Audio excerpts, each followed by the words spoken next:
Wandering চৈতার ফ্যামিলির সকলকে অনেক অনেক ভালোবাসা। আশা করি আপনারা সবাই ভালো আছেন। আজকে কিন্তু সম্পূর্ণ একটি অন্য রকমের ব্লগ নিয়ে এসেছি। আর ঝটপট আমাকে ফলো করে ফেলুন, সাবস্ক্রাইব করে ফেলুন যারা আমার চ্যানেলে নতুন দেখছেন। আর ওয়ান্ডারিং চৈতা মানে অবশ্যই জানেন কিন্তু নতুন নতুন তথ্য, নতুন নতুন গল্প। আগেই বললাম আজকে কিন্তু একটি সম্পূর্ণ নতুন ধরনের ব্লগ।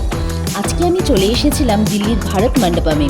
এইখানে কিন্তু বিভিন্ন দেশের বড় বড় বিভিন্ন রকমের সেমিনার হয়। আজকে আমরা যে সেমিনারে এসেছি সেটি হলো এআই সামিট। এটি কিন্তু চলবে 20 তারিখ পর্যন্ত, অর্থাৎ 20 ফেব্রুয়ারি পর্যন্ত। তাহলে যারা কিন্তু দিল্লিতে আছেন তারা কিন্তু অবশ্যই রেজিস্ট্রেশন করে চলে যেতে পারেন এআই সামিটে। অর্থাৎ এই সুন্দর সুন্দর আপনাদের টেকনোলজি সম্বন্ধে জানার আগ্রহ বা বিভিন্ন ধরনের রোবটের কারুকার্য দেখার এই সুবর্ণ সুযোগ কিন্তু মিস করবেন না। আমার তো গিয়ে বেশ ভালো লেগেছে। এখানে কিন্তু পার্টিসিপেট করেছে 20টিরও বেশি দেশ, আপনারা দেখে বুঝতেই পারছেন। আর যেহেতু এটি ভারতে হোস্ট করা হয়েছে তাই বিভিন্ন দেশ থেকে বিভিন্ন মানুষেরা এসেছিলেন এই সামিটে যোগদান করার জন্য।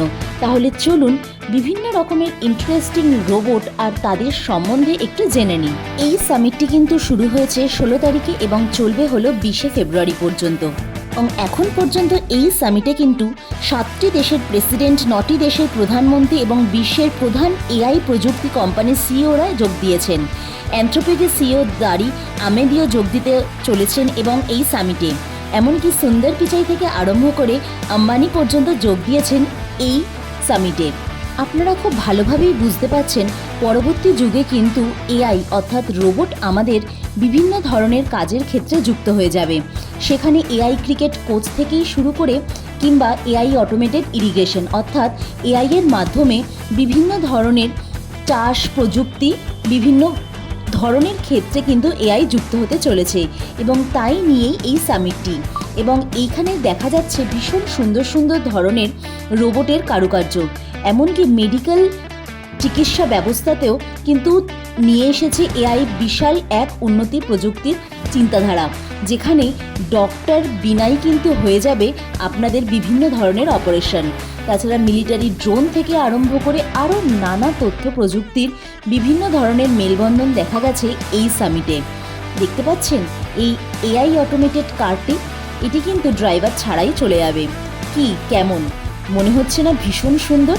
তাহলে আপনাদেরও তো দেখতে ইচ্ছা করছে, তাই নয় কি? তাহলে চলুন আর দেরি না করে একটুখানি ব্রেক নিয়ে আমরা চলে এলাম এই রোবটের কারুকার্য দেখার জন্য। এখন যা তথ্য প্রযুক্তি এগিয়ে চলেছে, আর কিছুদিনের মধ্যেই হয়তো আপনার বাড়ির পরিচারিকাও হয়ে যাবে এই রোবটটি। আপনারা কারা কারা আমার সাথে সহমত আমাকে জানাতে কিন্তু ভুলবেন না। আর অবশ্যই কিন্তু ওয়ান্ডারিং চৈতাকে লাইক, শেয়ার এবং ফলো করতেও ভুলবেন না। আর এইভাবেই আরও সুন্দর সুন্দর তথ্য পেতে অবশ্যই কিন্তু বেল আইকনটি টিপে রাখবেন, সবার আগে আপনাদের কাছে নোটিফিকেশন চলে যাবে। দেখতে পাচ্ছেন আপনার ঘরের পোষ্যটি যদি হয় এই রকম এআই জেনারেটেড, কেমন হয় বলুন তো?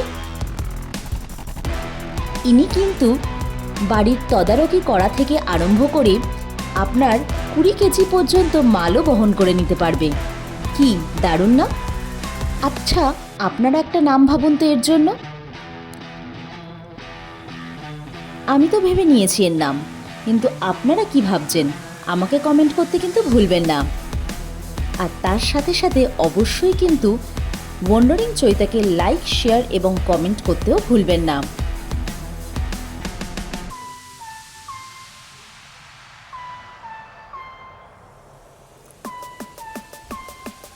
কেমন লাগছে?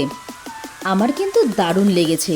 তাই যারা এখন দিল্লিতে উপস্থিত আছেন তারা কিন্তু অবশ্যই রেজিস্ট্রেশন করে একবার হলেও স্বচক্ষে এই রোবটগুলিকে দেখে আসুন। আশা করছি আমার মতো আপনাদেরও খুবই ভালো লাগবে। আমাকে এতক্ষণ ধরে দেখার জন্য, আমার কথা শোনার জন্য অনেক অনেক ধন্যবাদ। তাহলে আরও মজার মজার তথ্য পেতে অবশ্যই কিন্তু ওয়ান্ডারিং চৈতাকে লাইক, শেয়ার এবং ফলো করতে কিন্তু ভুলবেন না।